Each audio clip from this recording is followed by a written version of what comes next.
Hello everyone.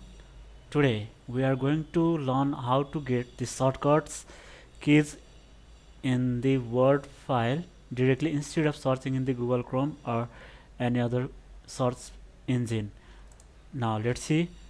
While we click these keys from the keyboard, we get a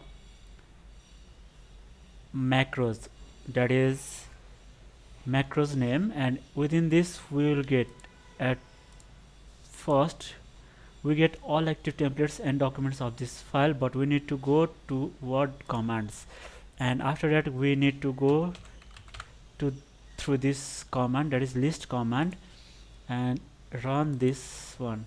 After we run, we get that where which settings do you need to run, that is current keyboard settings or all word commands.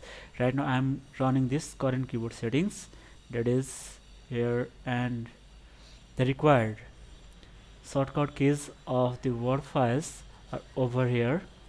We can get it from here, and we can use, if we are unable to get properly, we can use this, and even we can print out this and see over, look afterwards for what sort of commands are required to use according to their requirement.